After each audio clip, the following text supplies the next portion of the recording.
je vais parler de la trajectoire des Amanins et comment ça nous fait arriver sur la question des paysages régénératifs. Les Amanins sont constitués autour de l'agroécologie, portée par Pierre Rabhi, donc une éthique de vie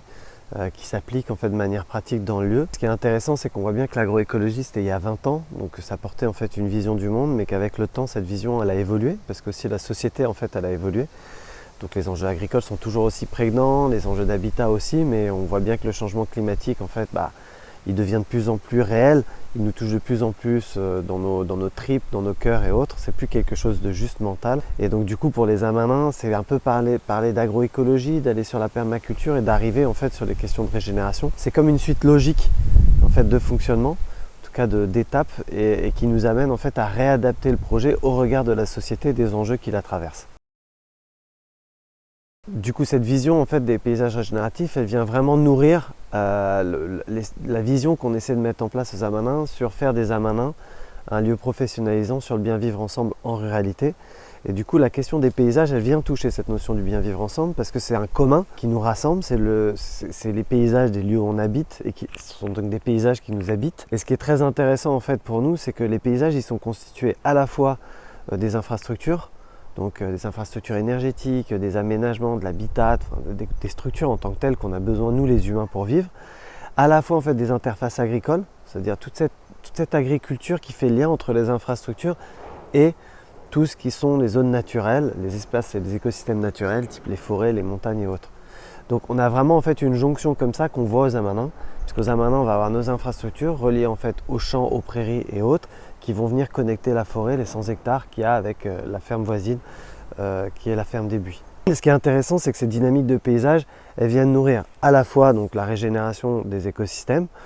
naturels, à la fois en fait la régénération du lien social, parce que l'idée, c'est comment avec ce qu'on a appris aux Amanins sur l'éducation à la paix, le bien vivre ensemble, comment on arrive à tous se mettre en mouvement et contribuer à s'assurer que les paysages qui font nos territoires puissent continuer à être en bonne santé. Et il faut bien prendre en considération aujourd'hui que ces paysages ils souffrent avec le réchauffement climatique. Les forêts, il y a des descentes de cimes, donc il y a des forêts qui sont en train de mourir. Et les migrations de forêts, c'est très très long, donc ça veut dire qu'en fait on va voir des arbres mourir et autres. Et aux Amanins, on peut le voir en fait sur les crêtes en fait, des Amanins. On va avoir des problèmes d'eau qu'on voit en fait aujourd'hui, donc ils vont impacter aussi en fait l'ensemble des terres en tant que telles. Voilà, donc du coup on se retrouve confronté à autre chose aussi, c'est qu'on voit bien qu'aujourd'hui les infrastructures elles sont difficiles à implanter. On va parler d'énergie renouvelable, aux Amanins on a des énergies renouvelables qui sont positionnées un peu à gauche et à droite, mais on voit bien qu'aujourd'hui en fait les grands projets d'énergie renouvelable ils sont complexes en fait à intégrer. Donc c'est comme si les paysages ils nous invitaient à coopérer pour penser autrement la manière dont on prend soin de notre territoire.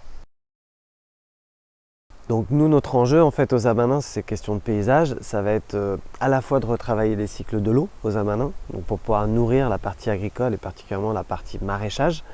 Donc comment on va capter l'eau du paysage, la ralentir, lui permettre en fait de s'infiltrer pour pouvoir recharger les nappes et prendre soin de la petite rivière qui s'appelle le Colombé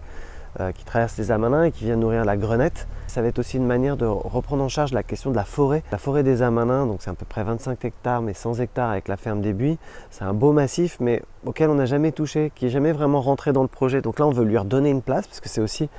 l'écosystème en fait d'une grande biodiversité qui est là, qui est présente avec nous. Et donc ce qui est très touchant à travers tout ça, c'est que cette notion de paysage, elle vient reconnecter les Amanins au vivant qui l'entourent, pour faire en fait une unité. Jusqu'à présent, le projet des Amanins, il a plutôt travaillé la relation à la terre, la relation au bâti, donc avec une connexion en fait au vivant. Mais le vivant, il était tout autour et avec nous, mais il n'était pas au cœur en fait de notre dynamique. Et aujourd'hui, c'est ce qu'on va chercher à faire avec la question des paysages. Et la question des paysages, elle vient jouer à un autre endroit, c'est que pendant toutes ces années, les Amanins ont beaucoup travaillé en fait, à essayer de structurer la ferme, ces 55 hectares, d'essayer de les rendre productifs, écologiques, agroécologiques. Et puis après, en fait, on a été en relation plutôt avec le territoire du bassin versant de la rivière Drôme, donc toute la dynamique du projet de transition écologique et sociale Biovallée. Et là, on a une superbe connexion avec eux et autres. Mais ce qu'on s'est rendu compte dernièrement, c'est que finalement, on était très peu connectés avec nos voisins et le bassin versant finalement qui nous accueille, qui est celui de la rivière Grenette, qui est un bassin versant qui est en gros stress hydrique et sur lequel il y a énormément d'agriculteurs nouvelle génération, vieille génération, et où il pourrait avoir un super mouvement. Notre idée des paysages Regen, ça a été de se dire comment si on lance une expérimentation à cet endroit-là, les Amanins finalement va contribuer parmi les autres, mais va donner une impulsion pour essayer de contribuer à une dynamique territoriale sur le bassin versant de la Grenette avec ses voisins, voilà, qui fasse un mouvement collectif et qui vienne nourrir les Amanins par la relation avec ses voisins et par la relation aussi avec les pouvoirs publics, la communauté de communes du Val-de-Drôme qui prend en charge, en fait, qui soigne ce territoire administratif qui est celui de l'intercommunalité. En tout cas, d'essayer de rassembler tous les acteurs de ce petit bout de territoire de la Grenette à essayer d'œuvrer ensemble pour la bonne santé, en fait, de ce bassin versant. La dynamique des paysages régénératifs, c'est une manière de nous inviter à faire avec et pour le territoire local, purement local qui nous accueille, qui est celui du bassin versant de la Grenette. Cette dimension de paysage régénératif, elle n'est pas née toute seule en fait aux Amanins, elle est issue d'un compagnonnage avec des structures du territoire de la vallée de la Drôme, dont plusieurs structures qui sont tout de suite venues nous aider quand les Amanins étaient en difficulté, qui sont donc les alvéoles, Permalab, mais aussi l'ADAF, mais aussi Pure pour une hydrologie régénérative, un certain nombre d'acteurs. Et finalement, on a décidé avec Permalab et les alvéoles de leur proposer d'être un duo en coopération pour lancer et impulser en fait cette dynamique de paysage régénératif. Pourquoi? Parce qu'en fait, ils ont des super compétences. C'est eux un peu des précurseurs en fait à ces endroits-là. Et puis on a senti que chacun avait une singularité sur cette question des paysages régénératifs et que leur complémentarité, puisque la question de la coopération, c'est vraiment intrinsèque en fait aux Amanins, c'était aussi leur donner l'opportunité, parce que sont les Amanins, d'avoir une coopération, une hybridation en fait de leurs approches. Donc, ces deux bureaux d'études, pionniers sur les questions de permaculture et de régénération, vont accompagner les Amanins dans une étude préalable pour essayer de comprendre l'écosystème en tant que tel, et puis par la suite dans un design, c'est-à-dire comme Antoine en fait et Chansak peuvent l'expliquer, d'essayer d'avoir un plan global d'une approche en fait différente des Amanins qui prennent soin de l'ensemble de cet écosystème. Et sur cette base en fait de leur travail, on va agréger d'autres acteurs sur l'écomobilité et l'électromobilité, ça va être Dromolib, sur le lien à la forêt, ça va être Dryad 26 qui fait un super travail en fait hyper sensible sur la forêt, un BE en fait sur l'énergie pour nous aider à repenser en fait les énergies renouvelables, donc EFI-conception. Voilà, on va avoir un système d'acteurs comme ça qui va se mettre à coopérer pour vraiment créer quelque chose de différent et de très innovant.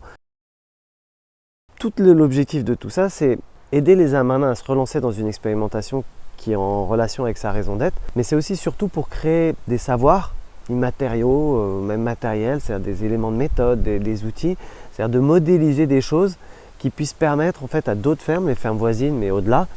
mais aussi des territoires, de penser en fait comment régénérer l'écosystème en fait qui les accueille. C'est l'idée d'essayer de faire des Amanins un lieu pilote parmi d'autres, au service de son territoire et au service d'autres territoires au-delà même du sien, sur ces questions de paysage régénératif et de régénération des écosystèmes.